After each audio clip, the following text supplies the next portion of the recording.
Hello दोस्तों, नमस्कार। आपका हम सफर राही संतोष कुमार।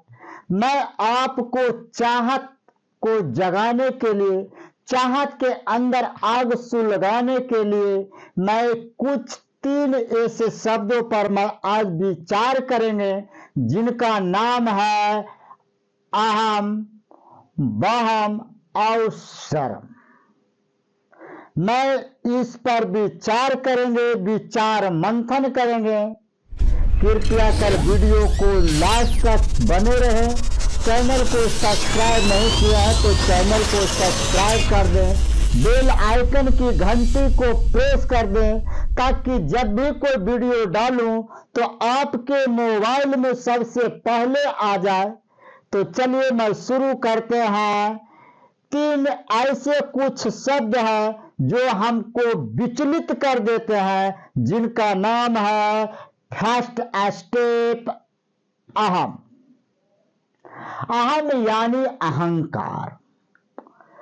जिन व्यक्तियों को अहंकार आ गया उस व्यक्ति का पतन धीरे धीरे होना स्वाभाविक है।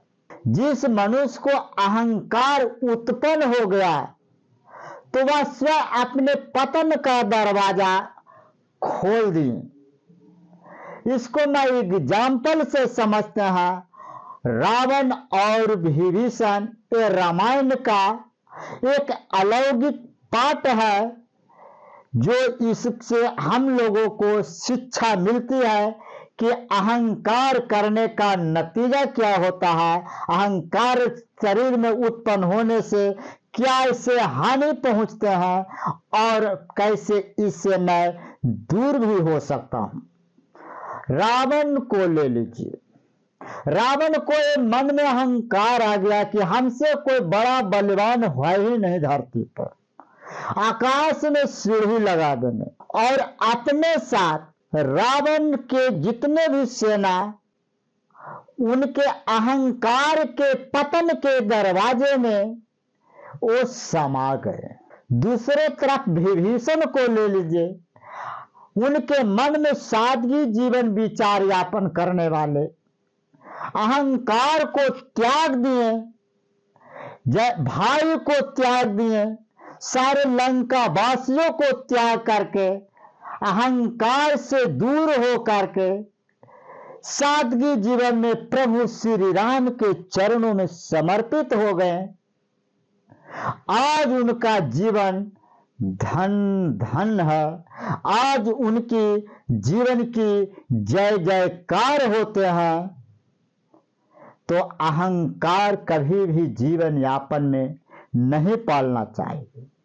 या तो बिजनेसमैन है, या तो आप घर का गृहस्थी चलाते हैं, या तो किसी और काम में योगदान दे रहे हैं, उस समय निस्वार्थ भाव से आप अहंकार को त्याग करके सादगी जीवन सही प्रेरणा के ऊपर आप अपने शरीर को समर्पित करेंगे तो आपके लिए सुख, चैन और समृद्धि का दरवाजा हमेशा खुला हुआ रहेगा।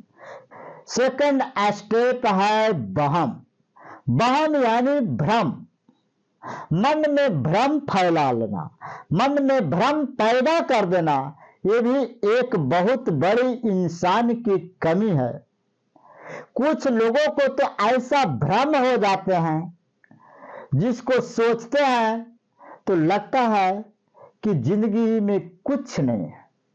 कुछ लोग तो गाड़ी को पार्किंग में लगाते हैं और उसका चाबी अपने पॉकेट में रखते हैं और 2 घंटा चाबी को खोजते हैं। यानी गोद में बालक है और नगर में ढिढोरा है। उनको भ्रम हो गया कि मैंने चाबी भुला दी है, मेरे से चाबी खो गया और 2 घंटा वो मार्केट में खोजते हैं। कभी घर वाली को फोन करते हैं, कभी घर वाली से बिगड़ते हैं। यानी कि उनके दिमाग में, मन में भ्रम। कुछ लोग तो ऐसे हैं कि 40 किलोमीटर गाड़ी चला करके सोचते हैं कि मैंने तो फ्लाइट का ताला लगाए नहीं, बाबा का होगा बाबू। ऐसे लोग भ्रम में है जिनका कहना आज के डेट में मुश्किल है। कुछ ऐसे भी लोग हैं, अब 40 किलोमीटर दूर से अगर वो आते हैं और देखते हैं कि ताला में चाबी तो लगा हुआ है, तो ये सब क्रिया किया कैसे हुआ? ये दिमाग में भ्रम पैदा हो गया कि हमने तो चाबी फ्लाइट का ताला लगाए नहीं किए और 40 किलोमीटर गाड़ी चला के भी पहुंच गए, अब हम करें तो क्या करें? कुछ लोगों को तो ऐसे हो जाते हैं कि गैस तो हमने बंदे नहीं किए हैं, अब वो ऑफिस से जहां वो काम करते हैं वो फ्लाइट में आएंगे, गैस देखेंगे कि गैस तो बंद है। तो ये सब क्रिया भ्रम फैलने से होता है, इससे दूर रखें। इसके दूर रखने का उपाय क्या है? सबसे बड़ी सवाल है कि अगर इस चीज ये सब से शिकार उत्पन्न हो गए हैं तो उसका कोई ऐसा इलाज है, ऐसा कोई रास्ता है जिससे हम भ्रम को दूर हो सकते हैं? हाँ, इसका रास्ता है। भ्रम को दूर करने के लिए सबसे पहले आपको मन में जितने सारे कचरा है वो कचरा को बाहर कर देना होगा और नए नए बात, सुबह उठिए नया बात सोचिए, लेट से सोचिए लेकिन सोचिए।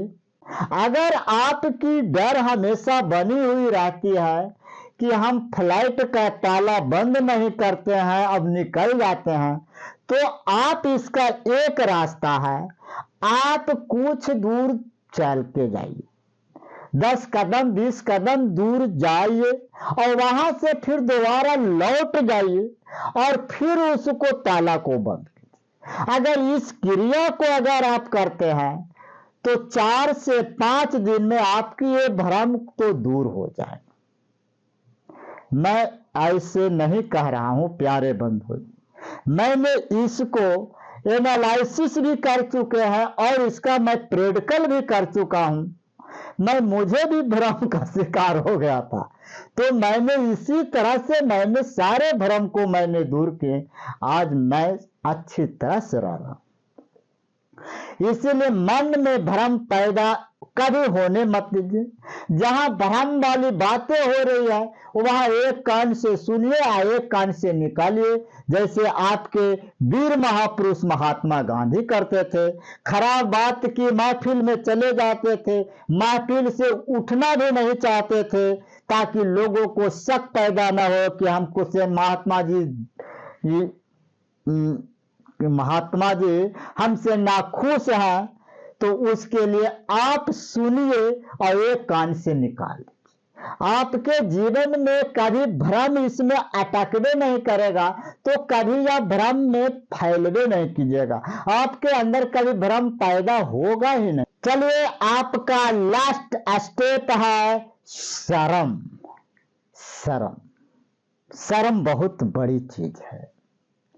कुछ जगह पर शर्म होनी चाहिए, लेकिन आज मैं उस शर्म की चर्चा कर रहा हूं।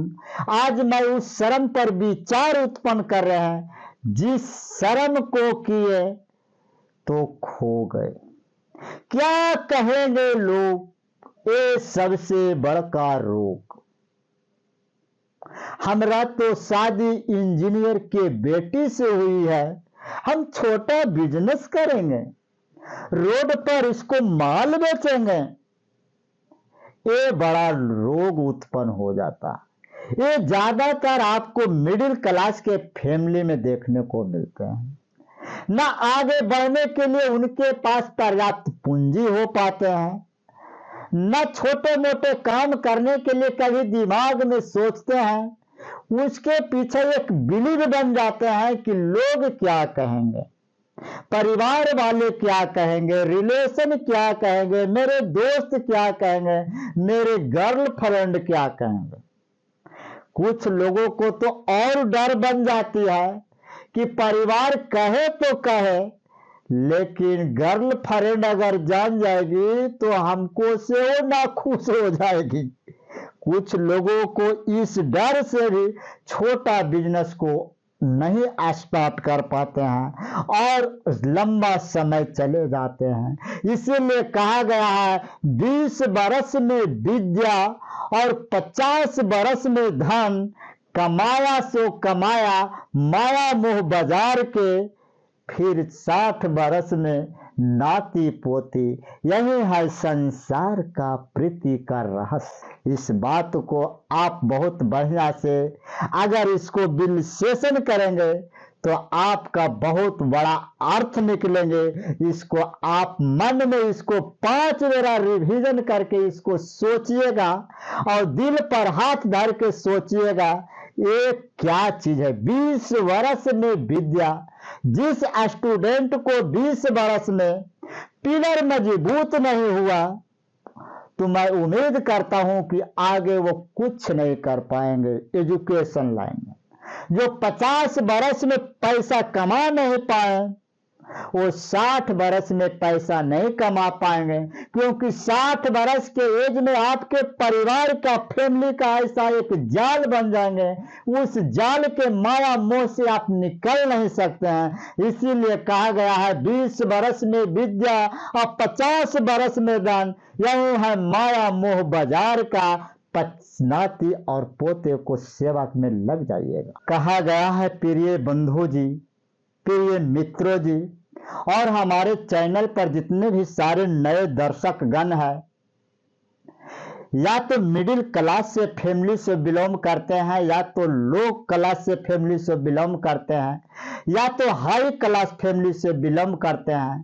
कहा गया है गरीब परिवार में जन्म ले लेना गुनाह नहीं है, गरीब परिवार में दम तोड़ देना गुनाह है।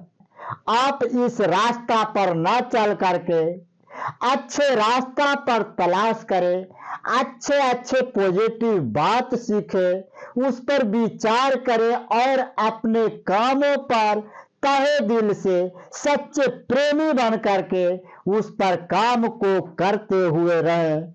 मैं आपसे अपनी भाषा में अहम बहम और शर्म को समझाने की मैंने कोशिश की है। आपसे मैं इजाजत ले रहा हूं, फिर मिलूंगा अगले वीडियो में। झटके चैनल को सब्सक्राइब कर दे फटके। थैंक यू, धन्यवाद।